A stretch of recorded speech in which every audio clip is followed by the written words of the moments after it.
واقعہ کربلا تاریخ کا دردناک واقعہ ہے۔ یہ اقتدار کی جنگ نہیں تھی، اقدار کی جنگ تھی۔ دو شخصیتوں کی لڑائی نہیں تھی، دو نظریات کا ٹکراؤ تھا۔ یہ حق اور باطل کا معرکہ تھا۔ یزید ظلم کا استعارہ ہے، حسین ابن علی امن کی علامت ہے۔ یزید جبر کا پتلا ہے، حسین صبر کا پیکر ہے۔ یزید اپنی بدطینت فطرت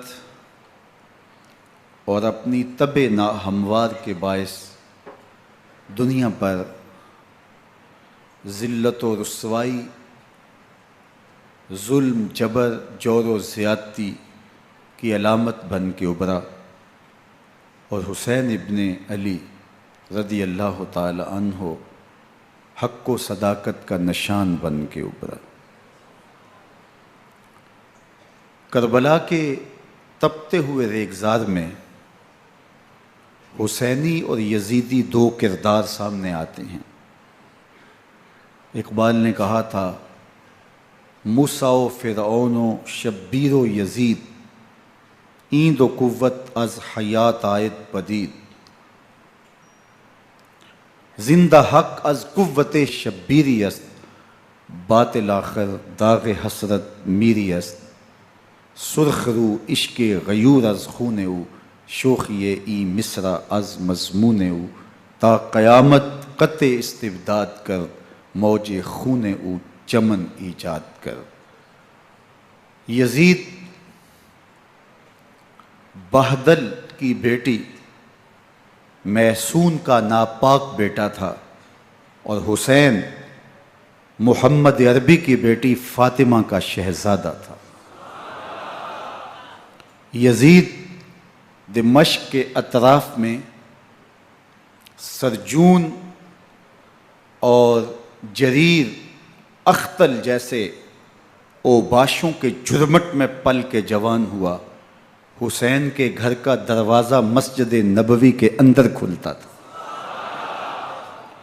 یزید نشے میں دھت ہو کر کے نمازیں چھوڑ دیتا تھا۔ حسین کی کربلا کے اندر بھی نماز تہجد قضا نہیں ہوئی۔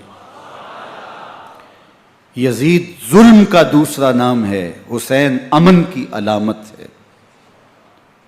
یزید نے زندگی میں ایک مرتبہ حج کیا اور شراب کے مٹکے ساتھ لے کے آیا، اور اختل اور دیگر گویوں اور مغنیوں کو اپنے ساتھ رکھا تاکہ سفر آسانی سے کٹے۔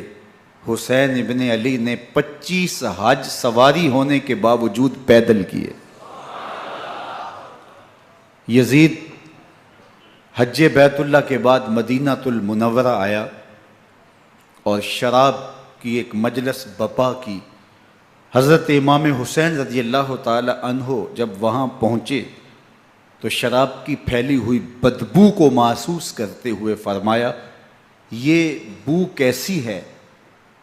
تو نشے میں دھت یزید بولا، یہ شام میں بنتی ہے، اور ایک جام منگوایا اور اس کو پیتے ہوئے دوسرا جام حضرت امام حسین رضی اللہ تعالی عنہ کی طرف بڑھاتے ہوئے کہا، ابا عبداللہ لیجئے۔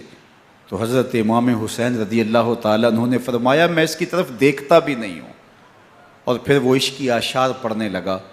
جب یزید کی شراب نوشی کا منظر امام حسین رضی اللہ تعالی عنہ اپنی آنکھوں سے دیکھ چکے تھے تو مجھے بتاؤ، یزید کے ہاتھ پہ امام حسین کا پاک ہاتھ کیسے آتا؟ حضرت امام حسین رضی اللہ تعالی عنہ جس ماحول میں پلے تھے، جس ماحول میں پرورش پائی تھی، جس ماحول میں رہے تھے، وہ پاکیزہ اور تقدس مآب ماحول تھا۔ اور یزید کبھی اطراف دمشق میں، کبھی غوطہ میں، کبھی الخضرہ محل میں، اور کبھی کہاں داد عیش دیتا رہا اور لہو و لعب کے اندر مصروف رہا۔ اور اس کی زندگی ان چیزوں سے عبارت تھی۔ وہ محرمات کو حلال قرار دیتا، شراب نوشی اس کی ہڈیوں میں رچی ہوئی تھی، اور شریعت بیضا کا مذاق اڑایا کرتا۔ اور حسین ابن علی رضی اللہ تعالی عنہ کی دوستیاں جن لوگوں سے تھی وہ عبداللہ ابن عباس تھے، عبداللہ ابن عمر تھے، حضرت عبد الرحمن بن ابو بکر رضی اللہ تعالی عنہ تھے۔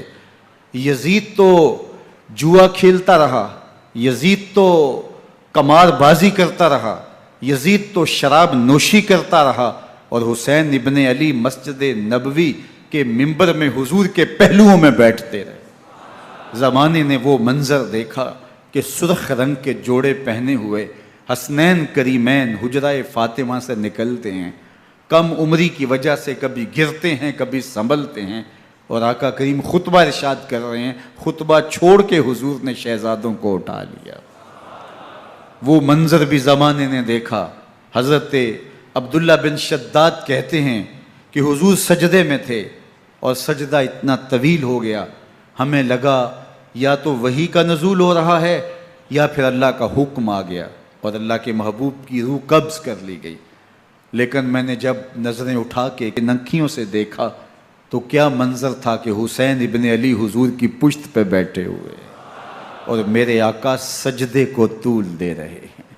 اللہ اکبر! حسین کے لیے پیغمبر کے سجدوں کو طول دیا جا رہا ہے۔ حسین ابن علی کبھی ممبر پہ حضور کی اطراف میں بیٹھتے ہیں، وہ منظر بھی دنیا نے دیکھا کہ حضور کے مبارک کندھوں پر حسین ابن علی بیٹھے ہیں اور حضور کی زلفوں کو پکڑا ہوا ہے۔ تو حضرت عمر رضی اللہ تعالیٰ عنہ دیکھ کے کہتے ہیں واہ واہ کیسی سواری میسر آئی حسین ابن علی کو۔ تو میرے آقا مسکرا کے کہتے ہیں عمر سواری دیکھتے ہو سوار بھی تو دیکھو۔ اللہ اکبر! حضرت اسامہ بن زید بن حارثہ رضی اللہ تعالیٰ عنہ فرماتے ہیں رات کا ایک پہر گزر گیا اور مجھے حضور سے کوئی کام تھا، میں آقا کریم کی خدمت میں حاضر ہوا، در دولت پہ دستک دی، حضور تشریف لائے تو چادر اوڑی تھی، بکل کی ہوئی تھی میرے حضور نے، تو میں نے اپنی حاجت کہی تو حضور نے میری حاجت پوری کر دی۔ لیکن ایک منظر میں نے دیکھا کہ حضور نے جو چادر کی بکل فرمائی تھی اس کے اطراف میں پہلوؤں میں ابھار تھے جس طرح اندر کوئی ہو۔ مجھ سے نہ رہا گیا، میں نے پوچھ لیا، میں نے کہا بندہ نواز چادر کے اندر کیا ہے؟ فَكَشَفَهُ، تو حضور نے چادر کو کھول دیا۔ فَإِذَا الْحَسَنُ وَالْحُسَيْنُ عَلَىٰ وَرِكَيْهِ، تو کہتے ہیں میں نے اپنی آنکھوں سے دیکھا ایک پہلو سے امام حسین لپٹے ہوئے تھے، ایک پہلو سے امام حسن لپٹے ہوئے تھے۔ فرمایا یہ میرے بیٹے ہیں، یہ میری بیٹی کے بیٹے ہیں، اے اللہ میں ان سے پیار کرتا ہوں، تو بھی ان سے پیار کر، جو ان سے پیار کرے اس سے بھی پیار کر۔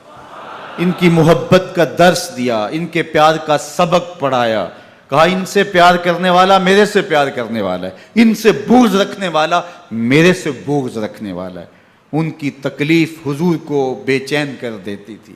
حضرت سیدہ فاطمہ الزہرا رضی اللہ تعالی عنہ کے گھر کے قریب سے گزرے تو حضرت امام حسین کے رونے کی آواز آ رہی تھی، تو آقا کریم علیہ السلام نے فرمایا کہ فاطمہ حسین کو چپ کرواؤ، اللہ تعالیٰ انا بقاءہ یوزینی، تو جانتی نہیں حسین کا رونا مجھے دکھ دیتا ہے۔ حسین ابن علی کو حضور رونے نہیں دیتے تھے، ان کو دکھی نہیں ہونے دیتے تھے، کیونکہ رسول اللہ صلی اللہ علیہ وسلم جانتے تھے کہ یہ کتنے دکھ سہے گا، کتنی تکلیفوں سے گزرے گا اور کتنے مصائب سہے گا۔ زمانے نے وہ گھڑیاں بھی دیکھیں کہ حضرت حذیفہ بن یمان رضی اللہ تعالیٰ عنہ فرماتے ہیں کہ میں حضور کی خدمت میں نماز مغرب کی ادائیگی کے لیے حاضر ہوا، اور میں نے یہ اجازت خاص طور پہ اپنی ماں سے اس شرط پہ لی تھی کہ امی آپ مجھے اجازت دیں، میں حضور کی خدمت میں حاضر ہوتا ہوں، مغرب کی نماز بھی ادا کروں گا اور پھر حضور سے عرض کروں گا حضور میرے لیے اور میری ماں کے لیے بخشش کی دعا کر دیجئے۔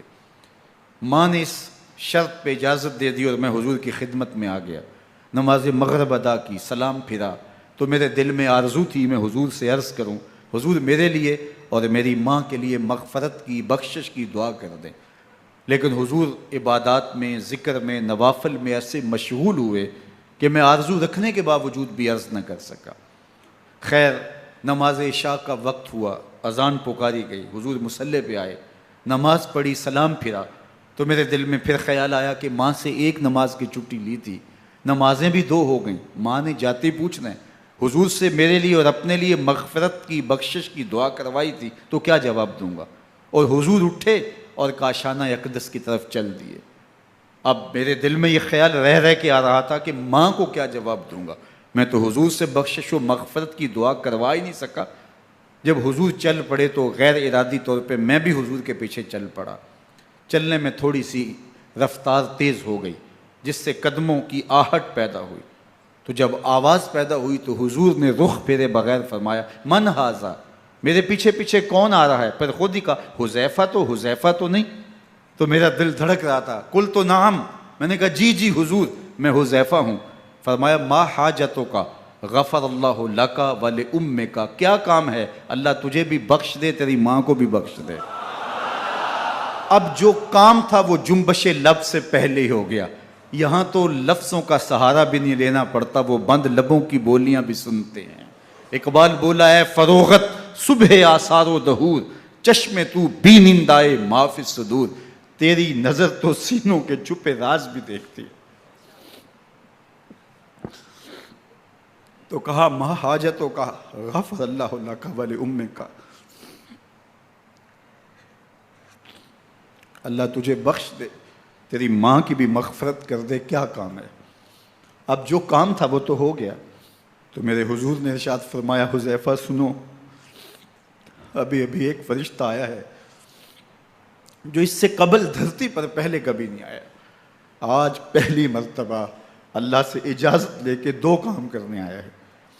ایک تو مجھے سلام کرنے آیا ہے، اور دوسرا خوشخبری دینے آیا ہے کہ آپ کی بیٹی فاطمہ جنتی عورتوں کی سردار ہے، اور حسن اور حسین جنتی جوانوں کے سردار۔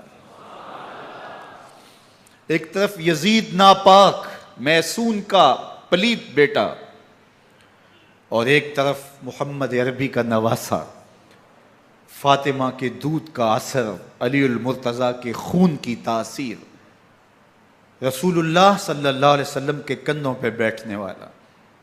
ایک دن حضور نے امام حسین رضی اللہ تعالیٰ عنہ کے ہاتھ پکڑ لیے اور ان کے پاؤں اپنے پاؤں پہ رکھے، اور پھر فرمایا، بیٹے آگے بڑھو، اور ان کے پاؤں حضور کی پنڈلیوں پہ آئے۔ پھر کہا، بیٹے اور آگے بڑھو، حتیٰ کہ ان کے پاؤں حضور کی رانوں پہ آئے۔ پھر فرمایا، بیٹا اور آگے بڑھو، تو ان کے پاؤں حضور کے مبارک بطن اقدس پہ آئے۔ پھر بازوؤں کو کھینچ کے اپنے قریب کیا اور حسین ابن علی کے منہ میں اپنی زبان رکھ دی، اور وہ اس طرح چوس رہے تھے جس طرح کھجور چوسی جاتی ہے۔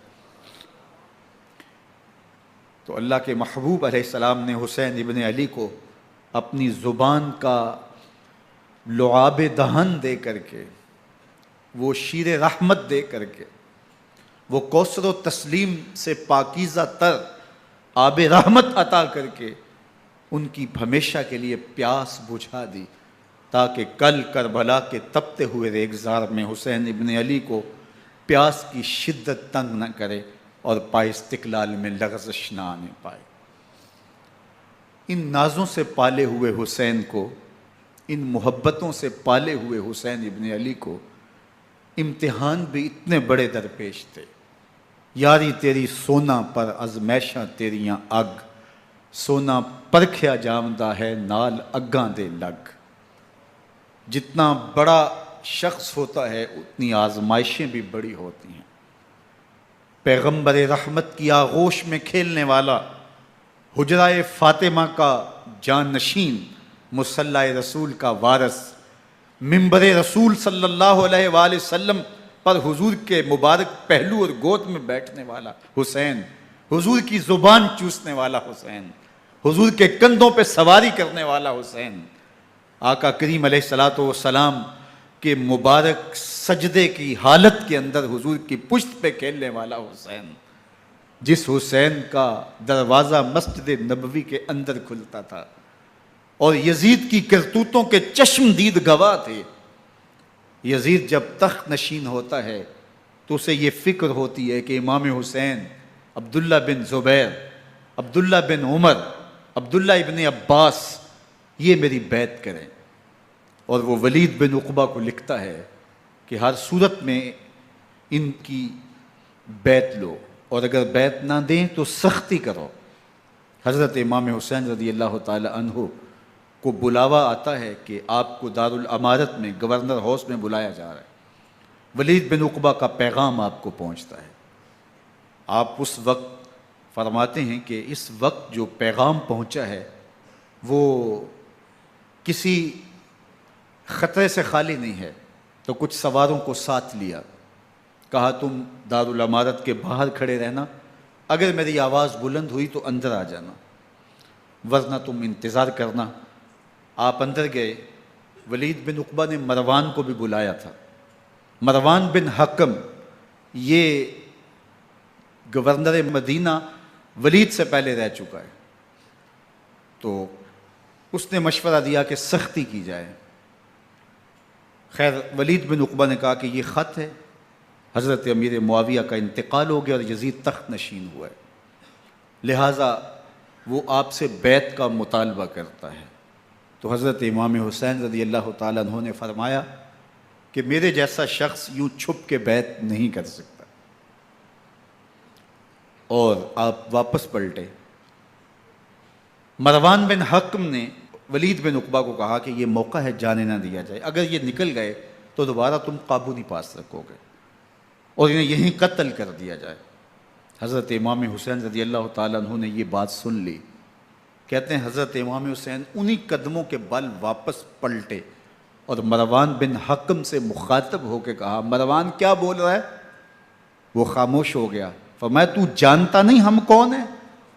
آنا حسین ابن علی ابن ابی طالب، میں حسین ہوں، میں علی کا بیٹا ہوں، ہمارے گھر میں قرآن اترتا رہا ہے، وحی کا نزول ہوتا رہا ہے، اور یزید فاسق ہے، فاجر ہے، مسلمانوں کا قاتل ہے اور شرابی ہے، میں ڈنکے کی چوٹ پہ یزید کی بیعت سے انکار کرتا ہوں۔ بس حیدری کچھار سے محمدی شیر نکل آیا ہے۔ اب اوسان خطا ہو گئے، راستہ چھوڑ دیا، واپس آئے، سیدہ زینب سے ملے، کہا مدینے کو چھوڑنا پڑے گا۔ کہا بھیا کیا ہوا؟ کہا یزید بیعت لینے پہ مصر ہے اور میں کسی صورت بھی بیعت نہیں کروں گا۔ رسول اللہ کا مدینہ ہمارے خون سے لالہ زار بنے گا، میں نہیں چاہتا کہ حضور کے شہر نور کی حرمت پامال ہو۔ دوستو وہ کیسا منظر ہوگا جب حسین ابن علی نے آخری حاضری حضور کے روضے پہ دی ہوگی۔ حاجی یا معتمر 10 دن کے لیے، 8 دن کے لیے، 20 دن کے لیے مدینہ المنورہ عارضی سکونت اختیار کرتا ہے، اور حضور کے روضہ انور سے، اس شہر نور سے، ان گلیوں سے، ان بام و در سے ایسا مانوس ہو جاتا ہے کہ جب واپس پلٹ رہا ہوتا ہے ان دعاؤں کے ساتھ کہ دوبارہ آنا بھی نصیب ہو، اور اسے لگتا ہے کہ میں دوبارہ بھی بلایا جاؤں گا، لیکن اس کے باوجود شہر حبیب چھوڑنا قیامت سے کم نہیں ہوتا۔ اعظم چشتی مرحوم آخری بار جب حضور کے روضہ انور پہ گئے تو بیمار تھے، ویل چیئر پہ تھے۔ باب بقی سے باہر نکلے تو خادم سے کہا کہ میری ویل چیئر پیچھے سے کھینچو تاکہ میرا رخ روضہ انور کی طرف رہے، اور وہ پیچھے سے کھینچتا چلا جا رہا ہے، اور جب باب مکہ سے پیچھے جنت البقیع کے قریب سے گنبد خضرا نگاہوں سے اوجل ہونے لگا تو اعظم چشتی مرحوم نے کہا، جان بدن سے نکلتی ہے اعظم، جان بدن سے نکلتی ہے اعظم، کوئی آسان ہے مدینے سے جدا ہونا، کوئی آسان ہے مدینے سے جدا ہونا۔ یہ اس شخص کی کہانی ہے جو 10 دن، 5 دن، مہینہ، 2 ماہ وہاں رہتا ہے، اور پھر اس شہر کو چھوڑ کے آنا اس کے لیے آسان نہیں ہوتا۔ اور مجھے بتاؤ کہ حسین جو پیدا مدینے میں ہوا، جس کے گھر کا دروازہ مسجد نبوی کے اندر کھلتا تھا، جو مسجد نبوی کے اندر پرورش پا کے جوان ہوتا ہے اور مدینے کی گلیوں میں کھیلتا رہا، اس حسین ابن علی کے لیے مدینہ چھوڑنا، اور پھر وہ اس بات کا علم اور شعور رکھتے تھے کہ یہ آخری بار حضور کے در پہ حاضری ہے، دوبارہ اس شہر نور میں نہیں آ سکوں گا، تو کیا قیامت ہوگی اور کیا منظر ہوگا۔ محمد بن حنفیہ کے علاوہ خاندان نبوت کے جتنے لوگ تھے ان سب نے شہر مدینہ کو الوداع کہا، اور رات کے موقع میں مدینہ المنورہ کو، مسجد نبوی کو چھوڑ کر کے مکہ کی جانب عازم سفر ہوئے۔ 3 شعبان المعظم کو مکہ المکرمہ پہنچتے ہیں، ادھر کوفیوں کے خطوط آنے شروع ہو جاتے ہیں۔ حضرت امام حسین رضی اللہ تعالیٰ عنہ مسلم بن عقیل رضی اللہ تعالیٰ عنہ کو صورتحال معلوم کرنے کے لیے بھیج دیتے ہیں۔ 40,000 کوفی آپ کے ہاتھ پہ بیعت کر لیتے ہیں۔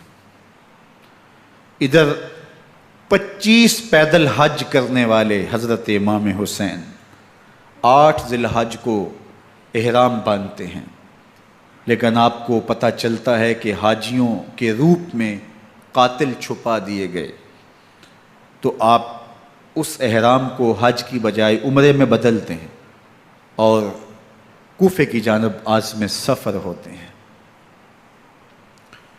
کائنات والو، ذرا سینے پہ ہاتھ رکھ کے دیکھو کہ یہ کتنا مشکل مرحلہ تھا۔ اس دین کی آبرو کو بچانے کے لیے حضرت امام حسین رضی اللہ تعالیٰ عنہ نے کتنا بڑا قدم اٹھایا۔ آپ کے بہیخہ، دوست، احباب عبداللہ بن عمر یہ سارے روکتے ہیں۔ عبداللہ بن عباس کہتے ہیں حضرت نہ جائیے، الکوفی لا یوفی، کوفی کبھی وفا نہیں کرتے، آپ کے والد کو وہاں شہید کیا گیا، لیکن آپ ایک فرض کو نبھانے جا رہے ہیں۔ میرے غم گسارو، میرے مہربانوں، نہ روکو مجھ کو جانے دو، مجھے نانے کے دی کی ڈوبتی کشتی بچانے دو، میں جاتا ہوں کہ دنیا پر وفا کا نام رہ جائے، میں رہوں نہ رہوں پر عظمت اسلام رہ جائے۔ میں نہیں جاتا تو نبی کے گھر کی آن جاتی ہے، میں نہیں جاتا تو نبی کے گھر کی آن جاتی ہے، تمہارا دین جاتا ہے، میری غیرت ایمان جاتی ہے۔ حضرت امام حسین یہاں سے چلتے ہیں، ابھی راستے میں ہی پہنچتے ہیں کہ یہ خبر آتی ہے کہ کوفے والوں نے بے وفائی کر دی، حضرت مسلم بن عقیل رضی اللہ تعالیٰ عنہ کو شہید کر دیا گیا، نعمان بن بشیر معزول کر دیے گئے، ابن مرجانہ ابن زیاد وہاں متعین کر دیا گیا جو سخت گیر شخص تھا، اور اس نے لوگوں کو ڈرایا، دھمکایا، اور کوفے کے لوگوں کے دل بدل گئے اور وہ بیتیں توڑنے لگے۔ وہ منظر مسجد کوفہ کا کتنا دلگداز تھا، جب امام نماز کے لیے کھڑے ہوئے تو 40,000 لوگ آپ کے پیچھے تھا۔ جب سلام پھیرا اور امام نے دیکھا کہ پیچھے لوگ نہیں ہیں، پھر لوگوں نے اپنے دروازے بھی بند کر لیے۔ رات کی تنہائیاں ہیں اور حضرت مسلم بن عقیل کو کوئی پناہ دینے والا نہیں ہے۔ لوگوں نے دروازے بند کر لیے کہ کہیں ہمارے گھر میں نہ آ جائیں اور ہم مشقت اور حکومتی تشدد کا شکار نہ ہوں۔ کتنا دردناک لمحہ ہے حضرت مسلم بن عقیل رضی اللہ تعالیٰ عنہ پہ، اور پھر حضرت مسلم بن عقیل بے دردی سے شہید کر دیے جاتے ہیں۔ آپ ابھی راستے میں ہیں، یہ ساری کہانی پہنچتی ہے کہ حضرت مسلم شہید کر دیے گئے اور بے دردی سے شہید کر دیے گئے۔ وہ جنہوں نے خط لکھے تھے کہ ہم آپ کے ساتھ ہیں اور ہم منتظر ہیں، چشم برا ہیں، آپ کے قدموں کی چاپ سننے کے لیے بےتاب ہیں، آج انہوں نے بیتیں توڑ دی۔ 40,000 کوفی منحرف ہو گئے۔ مسجد کوفہ کا وہ منظر کس قدر روح کو تڑپا دینے والا تھا۔ ہم پچھلے سال عصر اور مغرب کے درمیان جب کوفہ پہنچے تو سورج ڈوبنے کے قریب تھا۔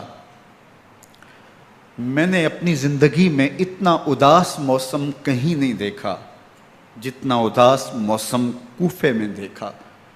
ایسے لگتا تھا جس طرح کوفے کی آب و ہوا آج بھی شرمندہ ہے۔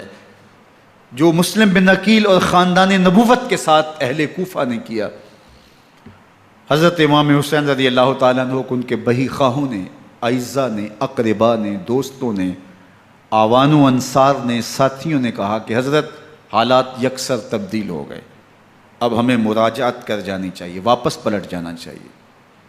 تو حضرت امام حسین کافی سوچ بچار میں رہے، پھر اس کے بعد آپ نے فیصلہ کیا کہ ہم آگے بڑھیں گے۔ دوستوں نے کہا کہ حضرت اگر آپ آگے بڑھیں گے تو ہمیں لگتا ہے کہ وہ آپ کے ساتھ سلوک اچھا نہیں کریں گے اور آپ بچوں کے سامنے پیاسے شہید کر دیے جائیں گے۔ تو حضرت امام حسین رضی اللہ تعالیٰ عنہ نے وہاں ایک خطبہ ارشاد فرمایا کہ لوگوں تم جو مجھے بتا رہے ہو مجھے اچھی طرح معلوم ہے، جو تم مجھے منظر پیش کر رہے ہو وہ میری نگاہوں میں ہے، اور جو کچھ ہونے والا ہے چشم تصور وہ منظر دیکھ رہی ہے۔ چونکہ حضرت امام حسین رضی اللہ تعالیٰ عنہ کی شہادت کی خبر حضرت امام حسین کے پیدا ہوتے ہی خاندان نبوت میں عام تھی۔ حضور علیہ السلام کو یہ بات جبریل امین نے آ کے بتائی تھی جب حسین ابن علی کے ساتھ حضور محبت کا اظہار کر رہے تھے، تو یہ جبریل امین نے آ کے کہا تھا حضور آپ کا یہ بیٹا ارض طف میں شہید کر دیا جائے گا، اور کربلا کی مٹی لا کے حضور کو دی اور ام سلمہ کو حضور نے عطا کر دی۔ حضرت ام سلمہ کہتی ہیں کہ ایک دن میں سوئی تو خواب دیکھا کہ حضور کے مبارک بال بکھرے ہوئے ہیں اور سخت پریشان ہیں، تو میں نے کہا کہ حضور آپ کی یہ کیا حالت ہے؟ وَبِيَدِهِ قَارُورَةٌ، اور حضور کے ہاتھ میں ایک شیشی ہے، فیہا دمن، جس کے اندر خون ہے۔ تو میں نے کہا حضور یہ کیا؟ فرمایا میں قتل گاہ حسین سے آ رہا ہوں اور یہ حسین ابن علی کا خون ہے۔ تو کہا 10 محرم کا دن تھا، دوپہر کا یہ منظر تھا، میں کیلولہ کر کے اٹھی، جب میں نے دیکھا تو وہ شیشی جس میں کربلا کی مٹی رکھی تھی وہ خون بن چکی تھی۔ تو یہ خبر پہلے دی گئی تھی، یہ بتا دیا گیا تھا۔ فرمایا میرے دوستو جو تم مجھے بتاتے ہو میں اس سے بے خبر نہیں ہوں، یہ سب کچھ ہونے والا ہے، لیکن اس کے باوجود میں کیوں جا رہا ہوں؟ تو آپ کا ایک تاریخ ساز جملہ ہے جو کربلا کے فلسفے کو ہمارے سامنے رکھتا ہے کہ یہ اتنا بڑا امتحان کیوں دیا۔ حضرت امام حسین رضی اللہ تعالیٰ عنہ نے فرمایا وَلَكُمْ فِيَّ أُسْوَةٌ، میں اس لیے جا رہا ہوں قیامت تک ظلم، جبر اور ناانصافی کے خلاف کھڑے ہونے والوں کے لیے کوئی نمونہ تو ہو۔ میری زندگی قیامت تک ظلم، جبر اور استحصالی نظام کے خلاف کھڑے ہونے والوں کے لیے نمونہ ہے۔ تو حضرت امام حسین رضی اللہ تعالیٰ عنہ نے حق اور باطل کے درمیان ایک سرخ لکیر کھینچ دی اپنے خون سے۔ اب حق اور باطل کا امتیاز کرنا مشکل نہیں ہے، کوئی باطل پہ اڑا رہے تو الگ بات ہے، لیکن امتیاز کرنا مشکل نہیں ہے۔ حدود بالکل واضح کر دی۔ اقبال نے یہاں کتنی خوبصورتی کے ساتھ اس مضمون کو نبھایا۔ سرخ رو عشق غیور از خون او، شوخی این مصرع از مضمون او، تا قیامت قطع استبداد کر، موج خون او چمن ایجاد کر۔ ایک جہاں آباد کر دیا، حق اور باطل کی راہیں اجال دی۔ اب لوگوں کو یزید کا چہرہ پہچاننے میں دیر نہیں لگتی، وقت کے ہر یزید کا چہرہ آسانی سے پہچانا جا سکتا ہے۔ یہ معرفت زمانے کو کروائی کس نے؟ حسین ابن علی نے کروائی رضی اللہ تعالی عنہ۔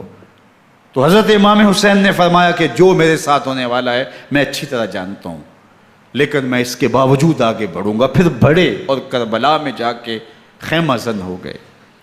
7 محرم کو پانی بند کر دیا گیا۔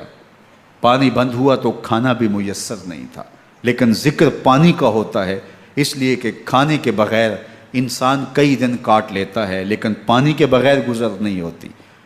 تو فرات کی نہر سامنے اپنی موجوں کے ساتھ چمک رہی ہے، لیکن ایک قطرہ آب بھی آل رسول کو نہیں دیا جا رہا۔ کائنات کے اندر ایسے انوکھے امتحان بھی ہوتے ہیں۔ وارثوں ساقی کوثر کے، مالک ہوں حوض کوثر کے، اور بیٹے ہوں ساقی کوثر کے، اور آج ایک بوند پانی کی بھی میسر نہ ہو۔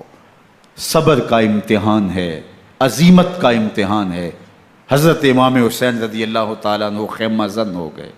3 دن تک پانی بند رہتا ہے۔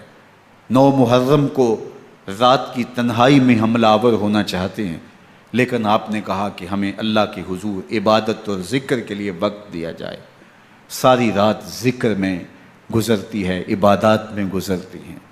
رات کے اندھیرے میں آپ چراغ بجھا دیتے ہیں۔ آوان و انصار کو کہتے ہیں کہ ان کی دشمنی میرے ساتھ ہے، انہیں میرا خون چاہیے، اگر تم رات کی تاریکی میں نکل جاؤ تو میں تم سے کوئی مواخذہ نہیں کروں گا، اور یہ بھی تمہارا پیچھا نہیں کریں گے، اس لیے کہ ان کا مطلوب تم نہیں ہو، ان کا مطلوب میں ہوں۔ جب چراغ جلایا تو کوئی بھی نہیں گیا۔ مسلم بن نوسجہ کھڑے ہو کے کہتے ہیں حضرت اگر ہمارے بدن کو 70 بار کاٹا جائے اور جلایا جائے اور ہواؤں میں اڑا دیا جائے پھر بھی آپ کا ساتھ نہیں چھوڑیں گے۔ 70 سال کے بوڑھے ہیں حبیب بن مظاہر، کہتے ہیں حضرت آپ کو چھوڑ کے جائیں کہاں، آپ کو چھوڑ کے جائیں کہاں، کوئی ساتھ چھوڑنے کے لیے تیار نہیں ہے۔ پیاس ہے، سخت گرمی ہے، کربلا کا ماحول ہے، 72 افراد اور خاندان کی خواتین میدان کربلا میں خیمہ زن ہیں۔ دوسری طرف لشکر اعداء اشقیا 22,000 کی تعداد میں مقابلے میں، ایک روایت 30,000 کی ہے۔ ان صرف 72 پیاسے لوگوں کے لیے اتنے لوگوں کو جمع کرنے کا مقصد خوف زدہ کرنا تھا۔ شرط ہے کہ یا یزید کی بیعت کر لیں، محاصرے توڑ دیں گے، پانی دستیاب ہوگا، اعزاز و اکرام سے نوازا جائے گا، خزانوں کے منہ کھول دیے جائیں گے۔ لیکن حسین ابن علی کہتے تھے سب کچھ لٹ جائے گا، باطل کے ہاتھ پہ ہاتھ نہیں رکھوں گا۔ اللہ اکبر۔ اب صبح طلوع ہوتی ہے، عاشور کا دن چڑھتا ہے، سورج اپنی پوری تمازت کے ساتھ گرمی برسا رہا ہے۔ آج خاندان نبوت کا امتحان زمانے نے دیکھنا ہے۔ رسول اللہ کا لعاب چوسنے والا اس کے صبر کا آج امتحان ہے، حضور کے کندھوں پہ کھیلنے والے حسین کا آج امتحان ہے۔ اللہ اکبر۔ حسین ابن علی تمام حجت کرتے ہیں میں نے تمہارا کچھ نہیں بگاڑا، میں نے کسی کا خون نہیں کیا، میں نے کوئی زیادتی نہیں کی، تم کیوں میرے قتل کے در پہ ہو؟ تم جانتے نہیں میں کون ہوں؟ میں تمہارے نبی کا نواسا ہوں، رسول اللہ صلی اللہ علیہ وآلہ وسلم کے کندھوں پہ کھیلتا رہا ہوں، حضور کا لعاب چوستا رہا ہوں، اور میں بوسہ گاہ رسول صلی اللہ علیہ وآلہ وسلم ہوں۔ لیکن ان اشقیاء کے دل پر کوئی چیز اثر انداز نہیں ہوتی۔ ایک ہور ہے، اللہ اس کے دل میں نرمی ڈالتا ہے۔ پہلے تو امام حسین کو گھیر کے لے کر کے آتا ہے، لیکن بعد میں وہ قافلہ یزید سے قافلہ حسین کی طرف آ جاتا ہے۔ امام حسین فرماتے ہیں تو دنیا میں بھی ہور ہے، آخرت میں بھی ہور ہے، آزادی مل جاتی ہے۔ باقی 22,000 کا لشکر جرار امام حسین کے قتل کے در پہ ہے۔ پھر تاریخ نے خاندان نبوت کا وہ انوکھا امتحان دیکھا۔ حضرت امام حسین کے بچے بالخصوص خواتین پیاس کی شدت میں حلق خشک ہیں۔ حضرت سکینہ تڑپ کے اپنے باپ سے کہتی ہیں کہ مجھے 6 ماہ کے علی اصغر کی پیاس نہیں دیکھی جا رہی۔ بچے کو ہاتھوں پہ اٹھاتے ہیں اور نہر فرات کے کنارے پہنچ کے فرماتے ہیں اشقیاء سے مخاطب ہو کے تمہارا معاملہ میرے ساتھ ہے، اس 6 ماہ کے بچے نے تمہارا کچھ نہیں بگاڑا، اور چلو بھر کے اس کا حلق سیراب کرنا چاہتے ہیں۔ ایک 2 شاخہ تیر آتا ہے جو حضرت علی اصغر کے گلے کو چیر دیتا ہے۔ راوی لکھتے ہیں کہ وہ عام تیر نہیں تھا، جانوروں کو شکار کرنے کے لیے جو بڑے تیر ہوتے ہیں وہ 2 شاخہ تیر تھا۔ وہ گردن کو کاٹ دیتا ہے، خون بہنے لگتا ہے، گردن لٹک جاتی ہے۔ حضرت امام حسین وہ بہتا ہوا خون اپنے چلو میں لیتے ہیں اور آسمان کی طرف اچھال کے کہتے ہیں مالک حسین کی یہ قربانی بھی قبول فرما۔ یہ تماشا لب بام نہیں ہے، بچہ بیمار ہو ڈاکٹر جواب دے دیں، ماں باپ کے ہاتھ پھول جاتے ہیں، زندگی کی سانسیں ابھی چل رہی ہوتی ہیں، لیکن ڈاکٹر کہے کہ یہ میرے بس کا روگ نہیں ہے، کہیں اور لے جاؤ، تو زندگی کا لف و نشر غیر مرتب ہو جاتا ہے۔ میں سلام پیش نہ کروں حسین ابن علی کو، 6 ماہ کا علی اصغر ہاتھوں میں دم توڑتا ہے، گردن لٹک جاتی ہے، خون بہہ رہا ہے، اب خیموں کی طرف بڑھ رہے ہیں، لیکن زبان پہ شکایت نہیں ہے، کہتے ہیں مالک حسین کی یہ قربانی قبول کر لے۔ اب خیموں کی طرف آنا، شہر بانوں ام رباب سیدہ زینب حضرت سکینہ سلام اللہ علیہا کا سامنا کوئی آسان کام نہیں تھا، لیکن حسین ابن علی آتے ہیں، شہزادے کو یہاں خیموں کے قریب رکھ کے کہتے ہیں کہ یہ حوض کوثر سے سیراب ہو گیا ہے۔ اللہ اکبر، کوہرام مچ جاتا ہے خیموں کے اندر، کیا منظر ہوگا اور ان کو کن الفاظ کے پیرائے میں ڈھال کر کے ان کیفیات کو بیان کیا جا سکتا ہے جو اہل بیت کے خیموں کے اندر علی اصغر کی شہادت کے بعد کا منظر رقم ہو رہا ہوگا۔ اللہ اکبر، ادھر عشقیہ آوازیں دے رہے ہیں، مبارزت کے لیے پکار رہے ہیں۔ زمانے نے پھر وہ منظر بھی دیکھا کہ جوان بیٹے کو 18 سال کی کمائی حضرت امام حسین میدان عمل میں بھیج رہے ہیں۔ وہ علی اکبر جو حسین کا نور نظر ہے، آنکھوں کا قرار ہے، دل کی تسکین ہے۔ اور پھر حضرت علی اکبر جب گھوڑے کی زین سے فرش زمین پہ گرتے ہیں تو باپ کو آواز دیتے ہیں، اور حضرت امام حسین جو ہے وہ آگے جا کے بیٹے کی لاش اٹھاتے ہیں۔ اللہ اکبر، 18 سال کے بیٹے کی لاش کو کندھوں پہ اٹھا کے خیموں تک لاتے ہیں اور ہاتھ پھیلا کے کہتے ہیں مالک حسین کی یہ قربانی بھی قبول فرما۔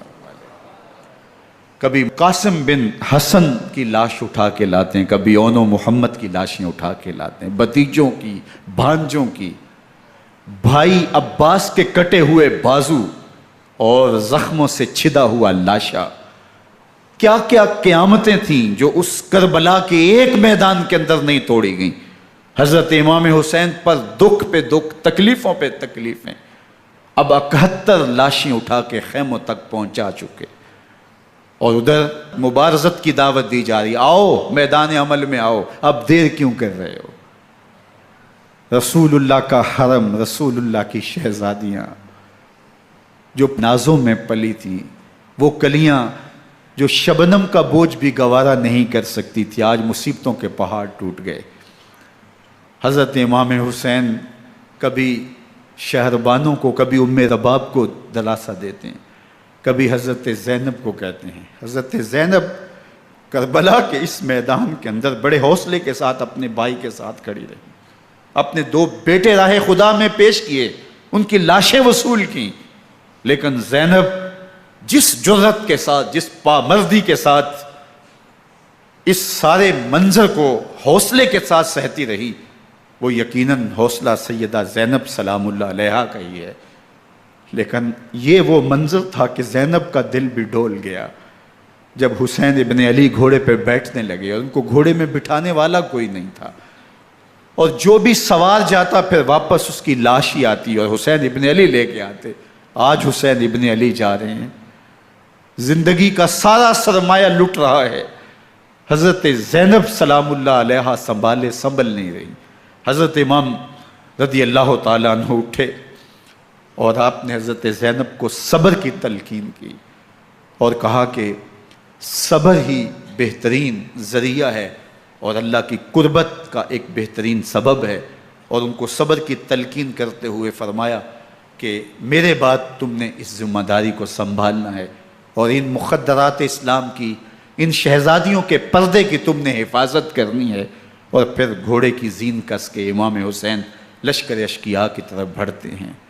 اب خیموں سے سسکیوں کی آواز آ رہی ہے، ان کا سردار، ان کا تاجدار آج سب کو چھوڑ کے کربلا کے میدان کی طرف بڑھ رہا ہے۔ جرم کیا کیا، قصور کیا کیا، اس نے کیا زیادتی کی کہ آج نیزوں اور انیوں کے مقابلے میں 22,000 کا لشکر حضرت امام حسین پہ ٹوٹ پڑتا ہے۔ آپ پھر اتمام حجت کرتے ہیں، میں نے کسی کو قتل نہیں کیا، خون ناحق نہیں بہایا، میرے خون کے درپے کیوں ہو، اپنی آخرت کیوں برباد کرتے ہو، تم جانتے نہیں میں کون ہوں، میں تمہارے نبی کا نواسا ہوں۔ لیکن ابن زیاد کہتا ہے مقابلے میں آؤ۔ پھر حضرت امام حسین رضی اللہ تعالیٰ عنہ مقابلے میں آتے ہیں، اور جب گھوڑے کو ایڑ لگا کے دشمن اشقیاء پہ ٹوٹتے ہیں تو پھر ایسا منظر ہوتا ہے کہ وہ بھیڑ بکریوں کی طرح آگے بھاگتے ہیں۔ 71 زخم کلیجے پہ لیے شجاعت کا یہ پیکر جب میدان میں آتا ہے، آواز آتی، یہ کون ذی وقار ہے، بلا کا شاہ سوار ہے، لباس ہے پھٹا ہوا غبار سے اٹا ہوا، تمام جسم نازنی چھدا ہوا کٹا ہوا، یہ نبی کا نور عین ہے، یہ بالیقین حسین ہے، یہ حسین ابن علی ہے رضی اللہ تعالیٰ عنہ۔ پھر چاند بادلوں میں گھر جاتا ہے، شامی ہنڈے تیر برساتے ہیں، تلواروں سے آپ کے بدن پر ضربیں لگاتے ہیں اور نیزوں سے آپ کے بدن کو پرو دیتے ہیں۔ جب آپ کا پیراہن بعد میں اتارا گیا تو آپ کے پیراہن میں 122 سوراخ تیروں کے تھے، 33 زخم تلواروں کے اور 34 گھاؤ نیزوں کے تھے۔ جب گھوڑے کی زین سے فرش زمین پر آئے، بدن چھلنی تھا، زخم زخم سے خون بہہ رہا تھا، 3 دن کا پیاسا حسین، اللہ اکبر، بدن زخموں سے چور، 71 لاشیں کلیجے پہ لیے، مخدرات اسلام کے پردے کا خیال دل میں الگ ہے، لیکن گھوڑے کی زین سے جب فرش زمین پہ امام حسین آتے ہیں، زبان پہ ہائے نہیں، نالا و شیون نہیں، چیخ و پکار نہیں، آتے ہی پیشانی سجدے میں رکھتے ہیں اور پکارتے ہیں اللہم ردن بقضائک وصبرن علی بلائک تسلیما لامرک سبحان ربی الاعلی۔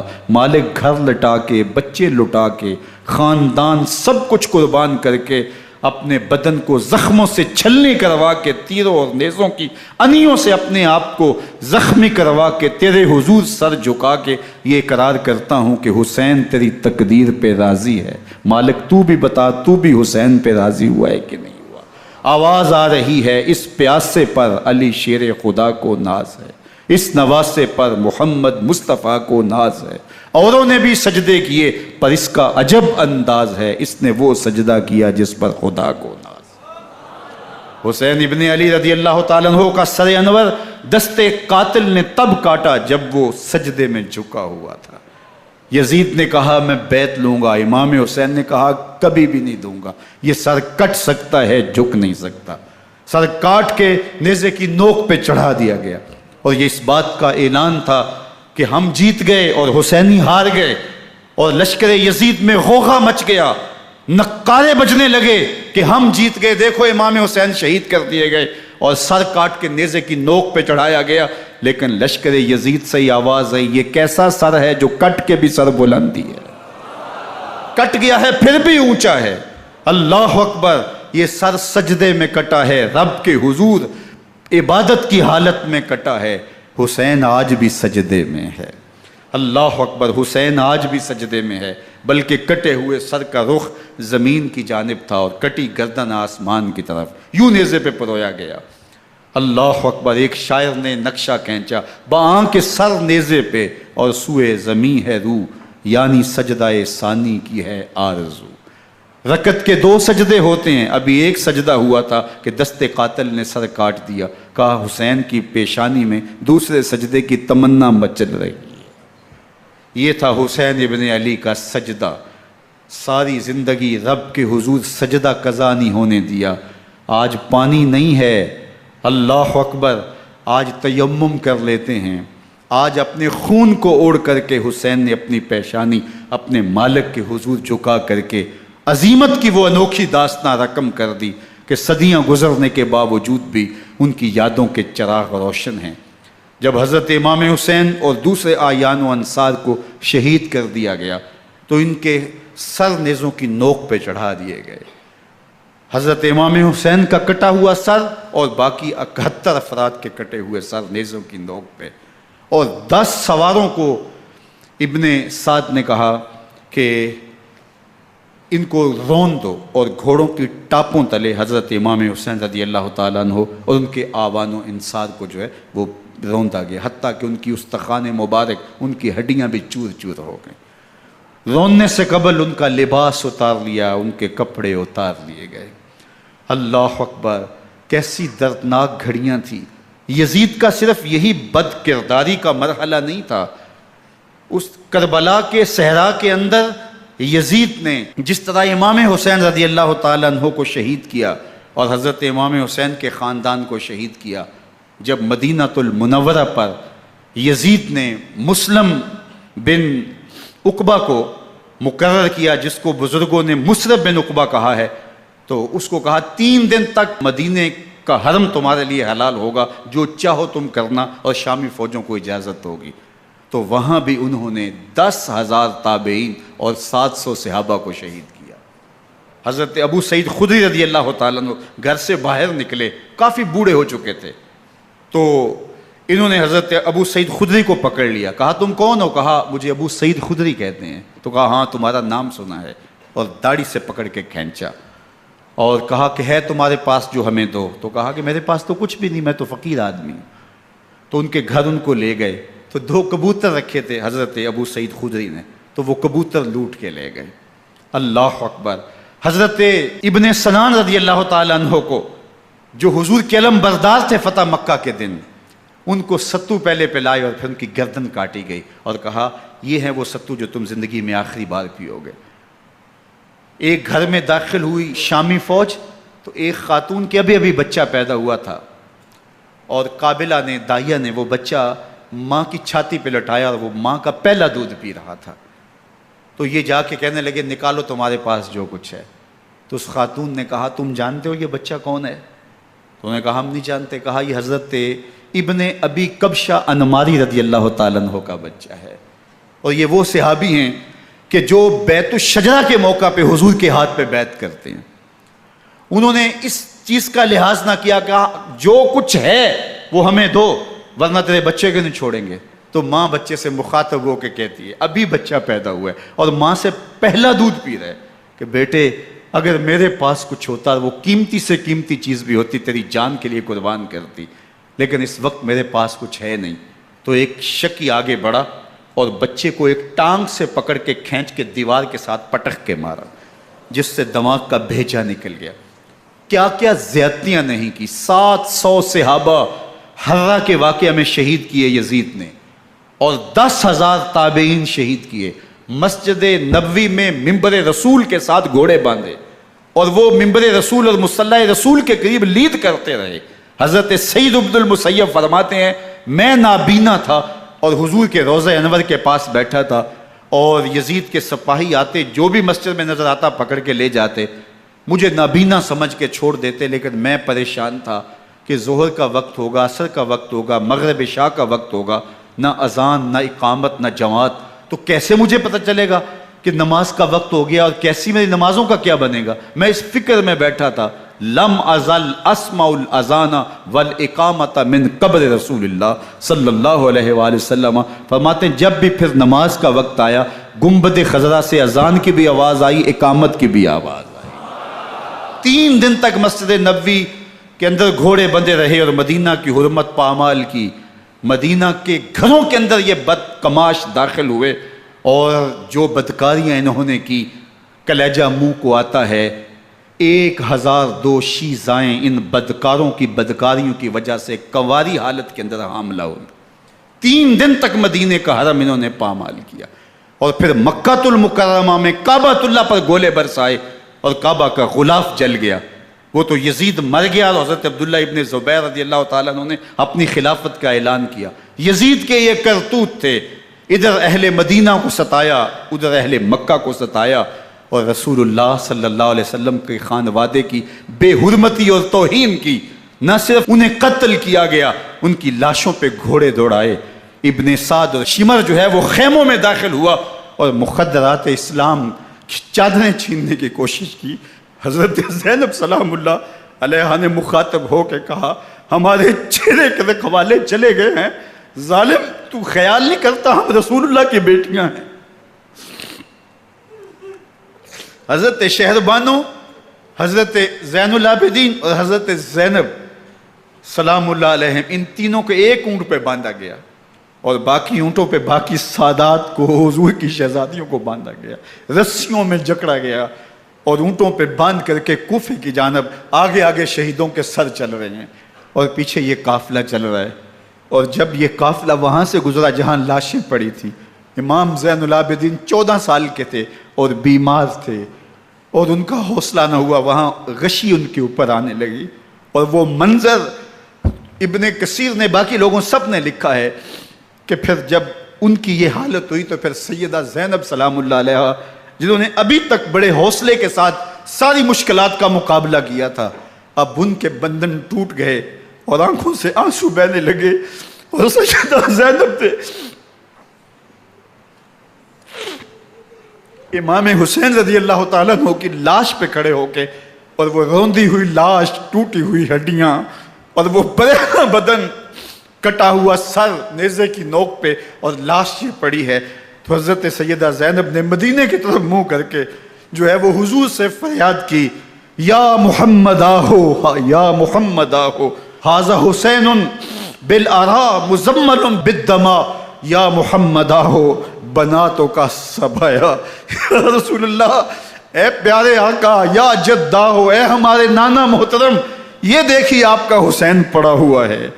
بدن سے کپڑے اتار لیے گئے، خاک ہوائیں اڑا رہی ہیں، اور اس کے اوپر چادر جو ہے وہ مٹی کی پڑ گئی ہے۔ حضور آپ کی اولاد کاٹ دی گئی، اور پھر کہا بناتوں کا سبایا، حضور دیکھیے آپ کی بیٹیوں کے ہاتھ باندھ دیے گئے ہیں، اونٹوں پہ کس دیا گیا ہے، سر شہیدہ آگے آگے چل رہے ہیں، اور حضرت سیدنا امام حسین کا آگے آگے سر ہے۔ راستے کے اندر ایک جگہ آئی، رات گزری اور ان کو اتارا گیا۔ رات کا موقع تھا، ایک خاتون آئی اور اس نے کوئی کھانا پیش کیا ان کو، اور کہا کہ میں کسی زمانے میں حضرت سیدہ فاطمہ تو زہرا کی نوکری کیا کرتی تھی، ان کی لونڈی تھی، ان کی کنیز تھی، اور آج مجھے پتہ چلا کہ آپ لوگ گزر رہے ہیں، تو میں نے کہا کہ میں اپنی مخدومہ کے خاندان کی خدمت کروں۔ اور پھر اس نے کہا کہ اس وقت سیدہ کی گود میں ایک 6-7 ماہ کی بچی تھی جس کو زینب کہا کرتے تھے۔ تو سیدہ زینب نے کہا کہ اماں اگر پہچانتی ہو تو وہ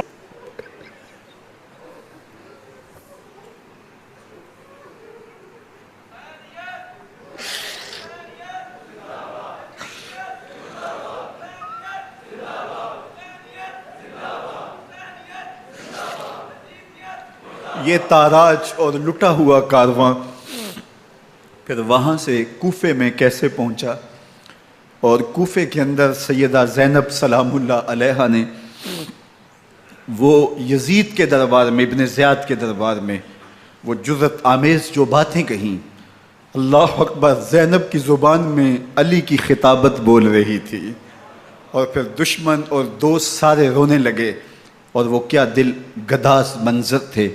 اور پھر یہ سروں کا قافلہ اور سادات کرام کا مشکیں کسی ہوئی ہیں اور اونٹوں پہ باندھے ہوئے، ان کو وہاں سے پھر قادسیہ، اور قادسیہ سے پھر دمشق یزید کے دربار میں پہنچایا گیا، اور وہاں سے یہ لٹے ہوئے خانمہ برباد تاراج لوگ مدینہ المنورہ میں کیسے پہنچے، اور اہل مدینہ نے کیسے استقبال کیا، اور وہ منظر کتنا دلگداز تھا جب اہل مدینہ زینب سے پوچھتے تھے زینب حسین کہاں ہے؟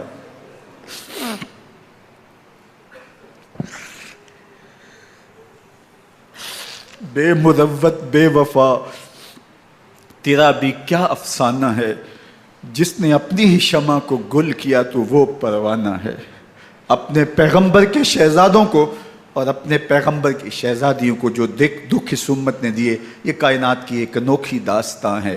اللہ ہمیں اسوہ شبیری پہ عمل کی توفیق عطا کرے اور ان کے نقوش پاک کی برکتیں دے، اہل بیت کی محبت ہماری روحوں میں جذب کر دے، اور جس عظیمت کے ساتھ، جس حوصلے کے ساتھ انہوں نے دکھوں کو جھیلا، جو دہکتی آگ کے شعلوں پہ سویا وہ حسین، جو جواں بیٹے کی میت پر نہ رویا وہ حسین، جس نے سب کچھ کھو کے کچھ نہ کھویا وہ حسین، مرتبہ اسلام کا جس نے دوبالا کر دیا، خون نے جس کے دو عالم میں اجالا کر دیا، جو کہ سوزے غم کو سانچے میں خوشی کے ڈھال کے مسکرایا موت کی آنکھوں میں آنکھیں ڈال کے۔ اے حسین ابن علی تم پر سلام، نازش آل نبی تم پر سلام۔ ذرا میرے ساتھ یہ پڑھ لیجئے، اے حسین ابن علی تم پر سلام، نازش آل نبی تم پر سلام، تم پہ لاکھوں رحمتیں لاکھوں سلام، اے شہیدان محبت کے امام، لالا گوں لالا بدن لالا کفن، اے چمن اندر چمن، زندگی ہی زندگی تیری حیات اے حیات اندر حیات اندر حیات، افتخار ملت بیضا ہے تو، رب کعبہ کی قسم یکتا ہے تو، فخر کا دل میں دریچہ باز کرنا چاہیے، جن کا تو آقا ہے ان کو ناز کرنا چاہیے۔ وآخر دعوانا ان الحمد للہ رب العالمین۔